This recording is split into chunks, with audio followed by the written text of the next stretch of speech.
Zdravo drugari, ja sam Vana, vi gledate Hip Hop Life uživo. Ćao ljudi, ovdje je Marko za Hip Hop Life, sa mnom je Vana. Zdravo drugari! Kako si Vana, šta radiš? Evo brate, spremamo se malo za koncerto u Big Zoo. Ja i ludaci, ima ga izrokamo da bude. Dakle, tu smo u Big Zoo, sprema se je, da kažemo, posljednji nastup za ovu godinu, je tako? Posljednji koncert sa ludacima, brate, a ima još jedan 26. decembra u Tube-u je promocija Vanomatora 5000+. Sjajno, šta očekuješ od tog nastupa u Tube-u?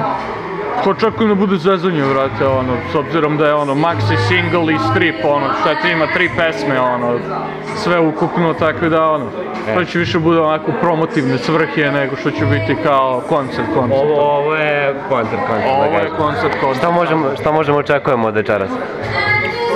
Sve i ništa. Sve i ništa? Tako uvijek ide sa nama. Ili će bude sve ili ne bude ništa. Reci mi šta planiraš ovako za sljedeću godinu, što se nastupa tiče konkretno?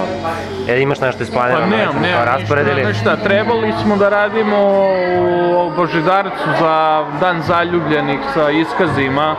Međutim, sad kad su Bad Copy najavili halu sportova, mislim da ćemo najverovatnije otkazati to. Nema poente da radimo 2 koncerta isti dan.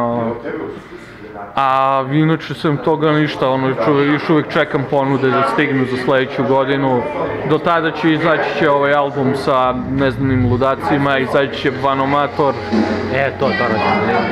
To nas zanima veoma. Nego reci mi u tvom albumu, dakle Welcome to Jiggy Town, u saradnji sa Passivity Digitalom. Dakle, moram te pitam isto, kako je došlo do te saradnje? Brate, znaš šta, njihov studio je sad na 10 metara od moje gajbe. I onda je počelo tako kao što sam odlazio, brate, snimao sam neke druge stvari, snimao sam sa ovim Džaka Nakotom iz Makedonije, EP, snimao sam nešto za razne gostovanje koje sam radio, brate, snimao sam kod njih i onda sam bio jednom trenutku u fazonu već blame tu kao, ajde da uradim nešto i njima, brate, da ne ispane se samo tu privaljujem kad meni nešto treba. Dobro, to je lepo od tebe, brate. I onda smo bili, onda je krenulo prvo sa Cobijem, sam krenuo radim pesmu 2 koje totalno nisu bile hip-hop i kao aj ga zaokružimo na maxi single Vanomator 5000+, kao neki progresiv, tako sam nazvao žanr. I onda kao pa ajde onda uradimo 1, 2, 3 pesme, ajde uradimo i strip. I onda se nadovezali, sad je ispala cela kao priča oko Vanomatora 5000+, jer je pre svega to je izmišljen lik. Crtani karakter koji ja sam mu pozajmio glas da repuje, ortaci iz Lakrca su ga nacrtali i sad to sve smo sklopili u jedno izdanje. Izaći će kao neki kao kraći strip sa diskom i bit će tu još neki stikeri, neke rizle za jebancije, tako da bit će zanimljiv paket. Super, reci mi novi album ti malo vuče na regije, reci mi nešto o tome. Pa radio sam ga sa Rastom, brate, stoga je moralo da vuče na regije, uspeo sam da se izborim da ne bude autotuna na njemu. Hvala Bogu. Da, bila je borba, Rasta se nije dao, ali u zadnjim trenucima je popustio. Tako da ima malo i hip-hopa, mada više taj kao neki reggae daba, opuštena varijanta. Više čisto radio sam iz zezanja, vrati, kao ajde malo da prošarenimo repertoar. Super. Mislim, meni se iskreno sviđa. Drago mi je. Reci mi, šta misliš konkretno o hip-hop sceni u Srbiji? Neko pitanje malo opširnije. Znaš šta, hip-hop scena, govorim već godinama, iz godine u godinu je sve jača, sve veća konkurencija, repera je sve više. Znaš, sada isto već odigravaju se 2-3 hip-hop žurke u gradu, ranije toga nije bilo, znači da ide na bolje. Sad dalje to stvarno bolje ili samo se širi, vidjet ćemo, vreme će pokazati. Ali gotivno je što ima dosta klinaca koji to slušaju, koji to prate. Sad nešto kad razmislim malo bolje, taj hip-hop gotovo da je ušao u mainstream, pored turbo folka, brate. Slažem se. Pošto sada uglavnom svi tu koji gotive turbo folk, oni sad gotive i rap, znaš, videli su Bad Copy, videli su Sindikat, videli su Juice-a, znači još tu par imena, ono, i kao, brate, masa ljudi sad koji, znači, nisu reperi, slušaju rap, što je gotivno, ono. Sad jedino, ja nisam baš neki ljubitelj tih hibridnih turbo, folk, hop zvukova, ali masu to voli tako da neka ima, ono, nek se veseleš. Reci mi šta misliš o našem projektu, konkretno Hip Hop Live? Za nas daješ intervju. Pa znaš šta, treba da bude takvih ljudi kao što ste vi, da bi isprate tu priču, da imaju prave likove koji će da pišu reportaže, recenzije, albuma i sve to da se digne na neki novi nivo, s obzirom da je do sada bilo spiše ko šta stigne. Znači došao je ortak, preslušao je 5 hip-hop albuma, sad će on da piše recenzije novih, što domaćih, što stranih hip-hop izdanja. Ne može to tako, potrebni su ljudi koji su malo više, koji su malo dublji u tome, da oni iskažu svoje mišljenje, jer su mnogo relevantniji od ovih koji su to, eto, kao fore radi uzeli da rade. Ali, znaš šta, drago mi je da postojite i nadam se da će biti još mnogo godina kvalitetnog rada sa vama. Hvala. Pa inače nadam se da će biti i više još tih ljudi koji će da prate celu tu priču, koji će krenuti malo se takmiče među sobom, ko će da napiše bolju recenziju, ko će napravi bolju reportažu, znaš, da bude malo konkurentivnosti to, ono, pa i da se izdignu neki brendovi iznad drugih, kako po zaslužu sve, naravno. Cijelu hip-hop kulturu, uglavnom, eto, trudimo se da ispromovišemo u Srbiji, pored repa, plesa, grafiti, MC, DJ, dakle sve ćemo da pokrenemo, to je.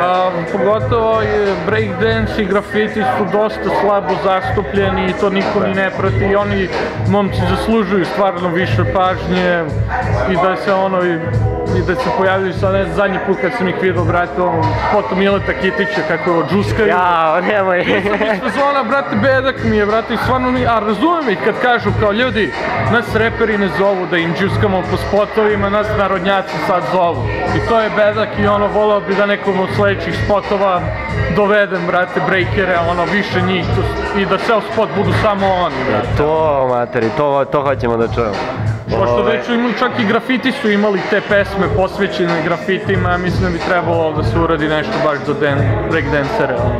Ne možemo kako mi je drago što to čujem, mislim, očigledno si odgledao ovaj mali isečak što je Padre, jedan od, da kažemo, jačih breakera rekao. Lik je skroz u pravu, brate, ono, nemam šta da kažem, malo mi je žao što je situacija takva kakva je, ali opet, ja ne mogu sam to da promenim, nadam se da će se pokrenuti neka inicijativa da se malo to više promišlja.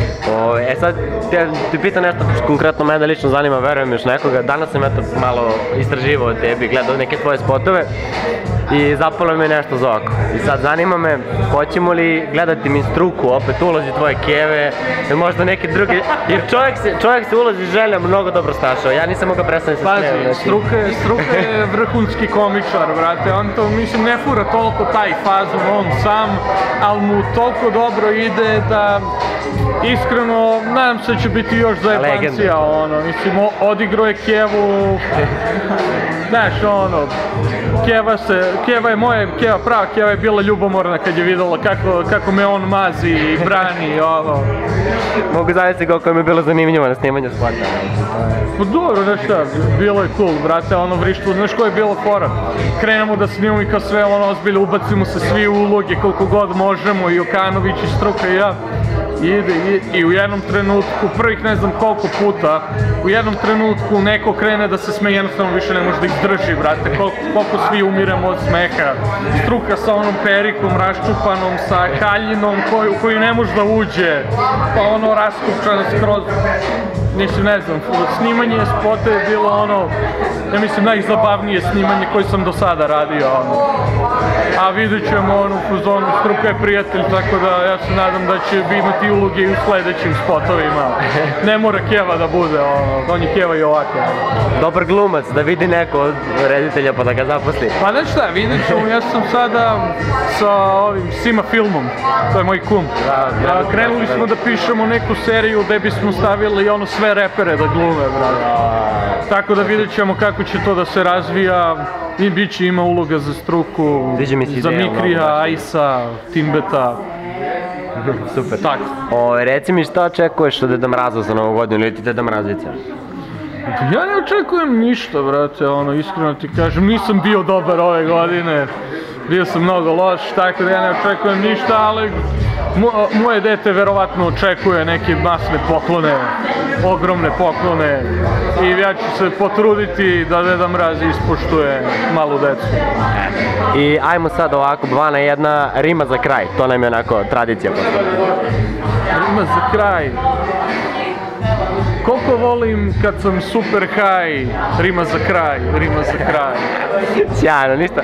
Hvala ti puno što si bio, eto, toliko od nas, vidimo se nekoj sljedećih emisija. Pozdrav!